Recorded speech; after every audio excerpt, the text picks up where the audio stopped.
The attainment of this mind that was also in Christ Jesus is brought about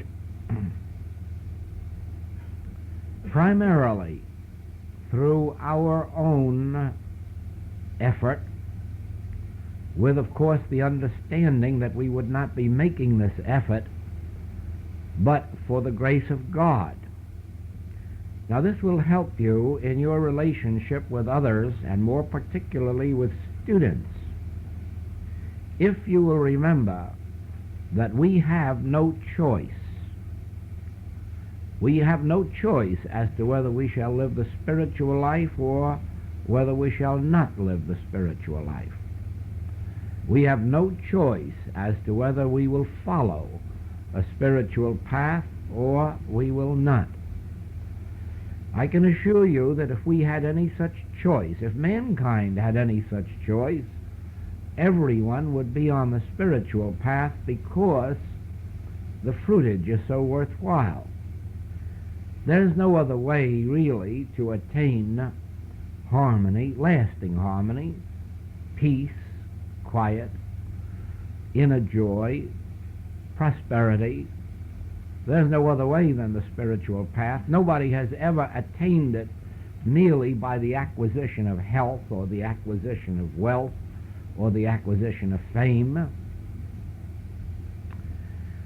But nobody has ever missed it, and nobody has ever lost it that has found it on the spiritual path. Therefore, it is safe to say that everyone would be on the spiritual path, because everyone is seeking safety and security and peace and quiet and prosperity and health and all the added things.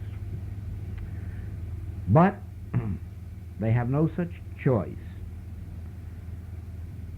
We come to the spiritual life by an act of grace. We come to a class of this nature by an act of grace, not by our own will. No one is in this room tonight by virtue of his or her own will. It is because of a propulsion. It is because of a direction. It is because of a leading that comes from a source greater than oneself. If you were to speak to the people of this city about coming to this class, I'm sure that you would find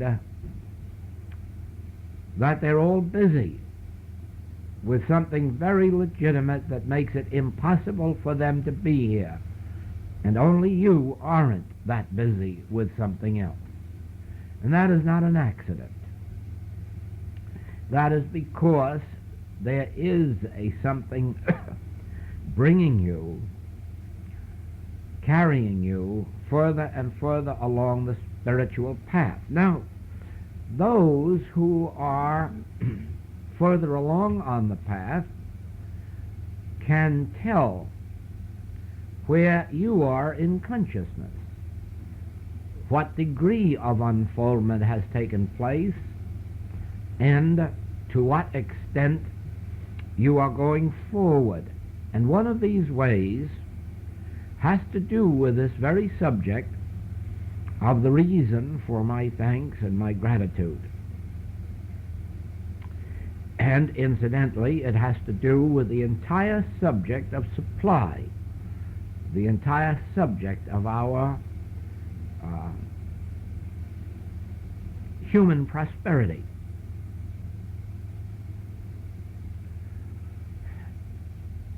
You will notice, as others come to you for help, as others seek spiritual light, you will notice that there are three distinct stages that you can readily pigeonhole, name. The first one is when a person comes to a spiritual teaching for help. And you will notice that when they reach that point that they have been directed to a spiritual source, that they are quite eager for it. And that they will make efforts, that they will spend money. Money, time, effort, devotion. But you will also notice this, that the effort, the time, the devotion, and the money is being spent for their spiritual progress. They are not thinking in terms of a teaching. They are not thinking in terms of a world seeking freedom. They are seeking primarily for something that will meet their own individual need. And you'll be very much surprised sometimes to find that they won't even make too much effort or give too much devotion or spend too much money even in seeking their own welfare. But the time does come when really there's not any amount of trouble that they won't go to, or any amount of devotion, or any amount they won't spend for that purpose of meeting their need. And this you will always notice in the first stage of a person on the spiritual path. There comes a second stage.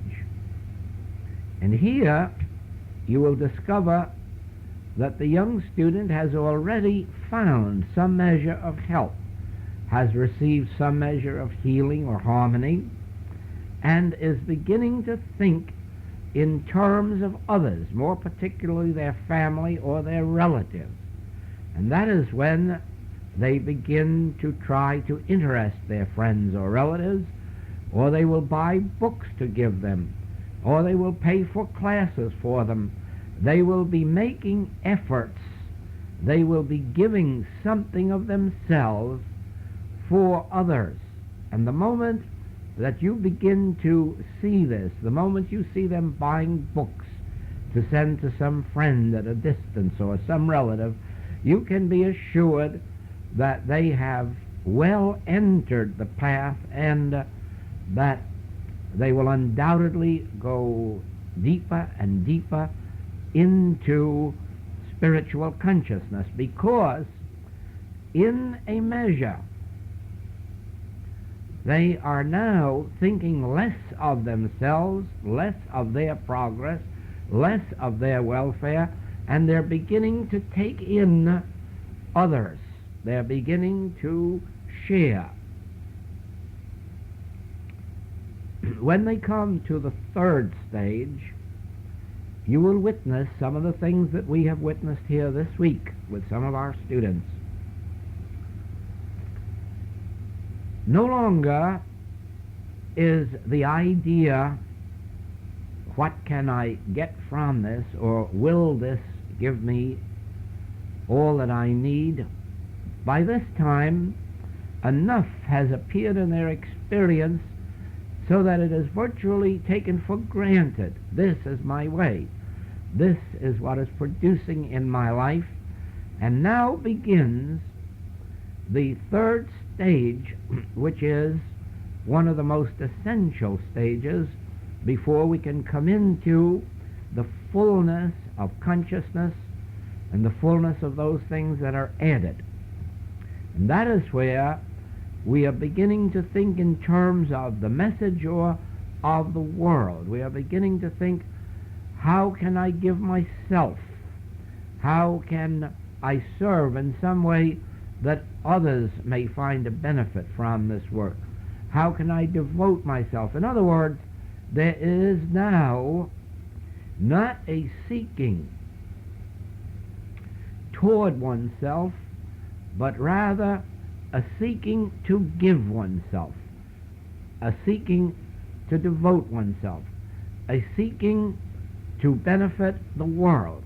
The world has begun to come into the consciousness of an individual rather than their own life, their own health, their own body, or even that of their own family. Now, universal consciousness has been tapped. That stage the Master describes as loving your neighbor as yourself.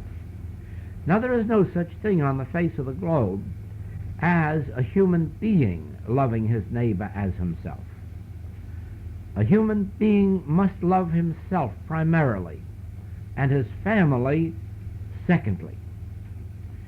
And if it goes much further than that, you can be assured that the individual is breaking through humanhood, expanding out of humanhood, because humanhood is bound up entirely in its own welfare and the welfare of what it considers its own family, mother or father or sister or brother or child.